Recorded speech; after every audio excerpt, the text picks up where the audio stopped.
Hey there, I am Anurag from Cohort Oracle, a full stack web development training program provided by Alma Better. Okay, so in this video, I am going to explain 5 problems that I was tasked to do. So I have chosen these 5 problems. First one from the code bug fixing, second one from the alternative code implementation, and rest 3 were from logic building. And also I have mentioned here the questions number, you know, that I am going to explain, that is question number 01, question number 06, and 11, 12, 13. Okay, so let's start. So our first problem was to fix the issue in this code, and the some code were already provided and I have to fix the issue in the provided code. But before we solve the issue, let's understand what was the problem. So the problem was to calculate BMI, body mass index, and the conditions were given. I don't have to think much about what about the condition that were already provided in the questions. So let's now see. First here, this is the code that were provided earlier, and I have to fix the issue in this code. And after fixing the code, this is my code. Okay, so this is my code. So yeah, here from the line number 33 to 58, this is my code. And in the last we are checking, or you can say we are consoling our output.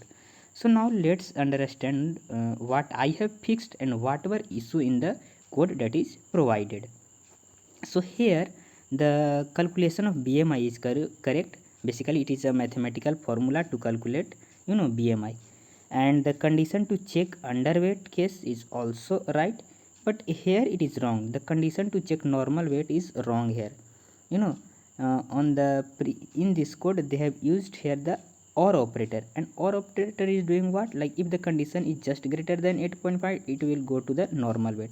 Like if the BMI is 30, it will go to the normal weight, because it is just it is just checking greater than 8.5 or less than 14.9. Both the cases it will go to the normal weight.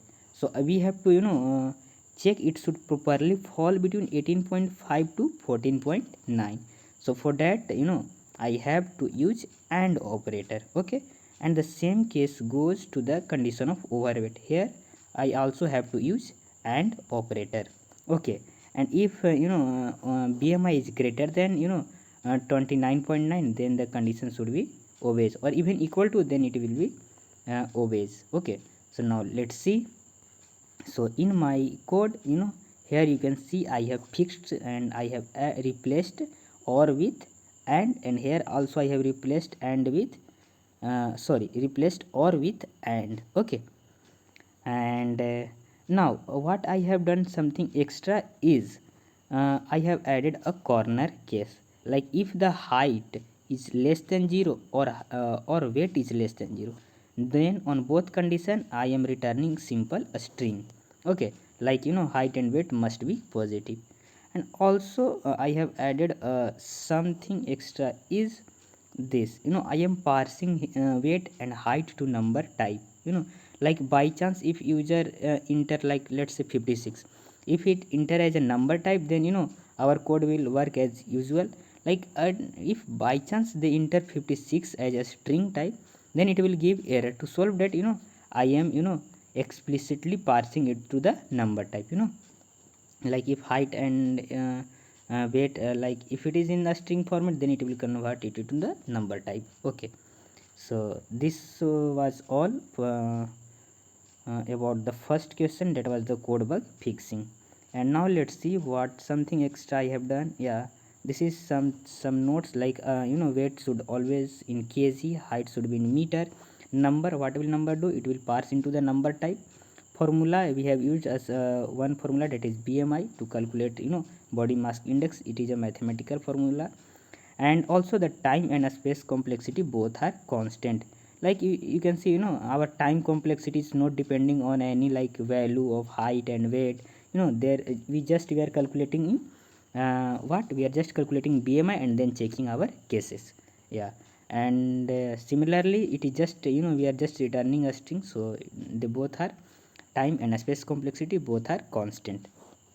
Okay, so now let's move to the next problem that I have to explain is where yeah, that is question number 6.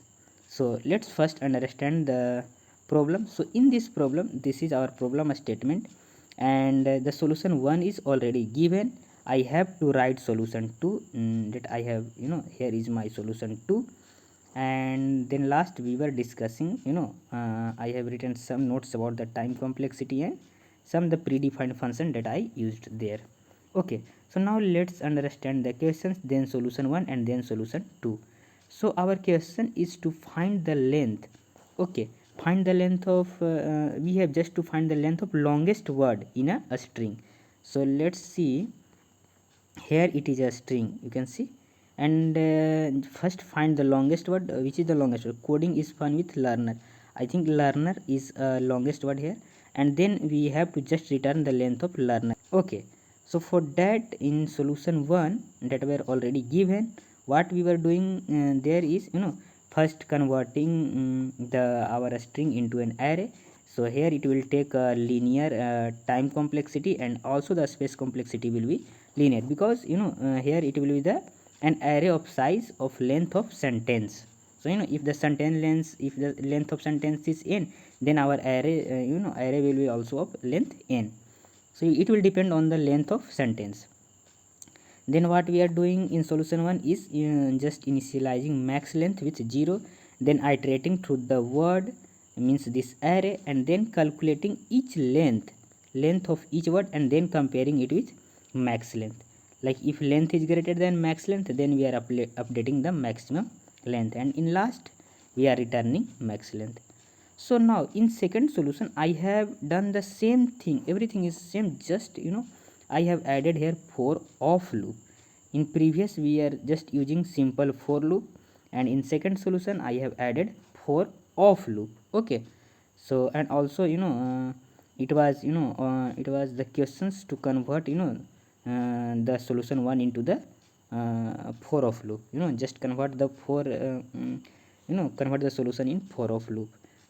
So let's see.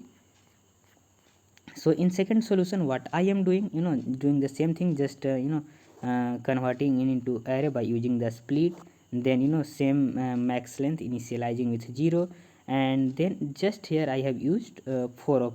So using for of will just this word will give the each and every word of the array, so this will just you can say we have lesser number of code lines, just it is looking very simple, or you can say it is looking simple than previous one. So yeah, and so now let's see, yeah, they both are giving the same input. Our sentence is same, but here we are checking the our input sentences in both function, find the longest word and find the longest word too, and both were giving the same output, means our code is correct. Now let's understand some notes that in solution 1 we were using a split, length, and simple for loop. Their time complexity was linear, a space complexity was also linear. In second solution everything is same, just we have used for of loop instead of instead of what, for, and time and a space complexity is still linear. So now let's move on to the next explanation, that is question number 11. Where is 11, 12? This is 11. Okay, so here question number 11 I have to write a function that will do what, that will print all prime number between n starting from 2, starting from 2 to n. Okay, so in this problem my approach was to first iterate through the here is my approach, I have written that first I will iterating all the number, then checking that number, if that number is prime, then I will push into the an array, and I will in last I will print the array. So let's see. So here is a function find prime numbers, here it is. Then I am just parsing the number into number type, like if by chance if user it like 6 as a string type, then I am explicitly converting it to the number type. And then I have declared an empty array that will store the prime number. If the number is prime, then it will store. We will push into this. So now let's see. Function is prime right now. We don't have to worry about this. So first let's where our normal code is. Yeah, so here my normal code is starting.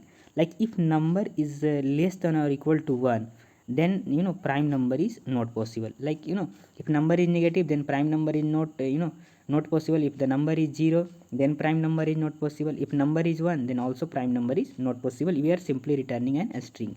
And if number is greater than, like greater than 1, then what we are doing, we are iterating it to the n times, from 2 to n times. And then we are checking each number, is that number is prime. So for checking is prime, we are moving to here. Here is the condition of is prime. We can see this is the condition to check is prime. Okay, so for each prime, if number is equals to 2, then true, because 2 is prime number. And then we are checking, like if the number is 3, then we are we are doing we are checking from its like if we have to check the 3 is prime number or not, then we will start checking it from the 2 to its square root of 3. Why to a square root of 3? We can iterate to like n minus 1, something like that, but this will take this will increase our time complexity. There is just there is a mathematical here here I have optimized the code. Basically there is a mathematical a statement. Like if a number, like if you have to check like 20 is prime or not, 20 is prime or not, then just check it to what, the square root of 20. If below it, like let's say a square root of 20 will be approx 4.5 something. So if it is not divided before the square root of that number, then it will not divide furthermore. Okay, and if number got divided, then we are returning false, like because if number got divided by their previous, like the number within the square root, then that is false, means that will be the composite thing. And if not, then we are returning true. So yeah, and here we can say that time complexity is quadratic. Yeah, time will go to the n square. The reason is simple. The first we will iterate to n times, and then we are iterating a square root of n times to check a square root of n times we are using in is prime. Here you can see our loop will go to how many times, a square root of n times. So here, so here you can say our time complexity is depending on n, and a space complexity is linear. Just we are storing if is prime is true, if is prime is true, then we are pushing pushing the number, you can say, into this array, prime array. Just we have declared before here we have declared prime array, this is an empty array, and here we are pushing our number that is prime. Okay, so this was all. And yeah, so let's move on to the next problem. And the next problem is to reverse a string. Basically we have to reverse a string. So for that I have very simple approach. First I have what I have done, first converted this string to array, then reversed it using the reverse function, and then again joined the joined the array into a string. The reason behind doing that is this reverse function does not work on a string. It only work on array type. So first I have to convert into an array by splitting, and then reversing the array, and then again joining the array. So here the time complexity will be also the linear, a space complexity will be the linear. This was my approach that I already I have written here. So yeah, this was the this was reverse string problem.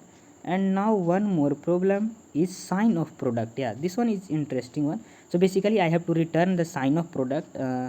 Like see here I am given the sum array, and I have to return the sign of product. Like if you product this all whole thing, our sign will be what, if the product will be negative, then I have to return -1, and if the product will be plus, then I have to return 1, and if the product will be 0, I have to return 0. So for this what will be my approach, just and also yeah, the best simple thing is like just calculate the product, and if a product is negative, then return no, but the question were strictly mentioning that, I have to do that without computing the product, means I don't have to do multiplication. So for that, what I think to just calculate the what negative, like just calculate the how many number is negative. Just I am going to count the negative number. Okay, so this was my approach. So let's see the code, then we will understand better. So yeah, first thing we have initialize negative count with 0, and then we are iterating through the number. And if you found any zero in numbers array, then what we will do? Return 0, because product of any number with 0 will be what? 0. And then, and if number is less than 0, then what? We are increasing our count negative. And if number is positive, we are doing nothing, because by default we are assuming like if all will be positive, then it will result +1, that we are doing this using ternary operator. So here we can see we are counting the negative, and also here the remainder operator perform a very well thing. Like if just I am going to explain by this example. Here see, here I have used 2 3 4 5, and here you can see there is no negative number. So by count, what will be the count of negative number? 0. This is the count of negative number. And after after counting the negative number, what I am doing is I am using this ternary operator. If count modulo 2 equal to 0, then I am returning this one, otherwise I am returning -1. So what this will do? This remainder 0 by 2 will return 0, and this will give the 1. Here the remainder play important role. Like if you do 1 by 2, this will result what? Remainder will be the 1. So if the remainder will be the 1, means the remainder is not 0, then we are returning -1. So here I have played very well. Time complexity is linear, space complexity is constant. Linear because we will iterate the loop 1 times, and space complexity is constant. So yeah, thank you very much.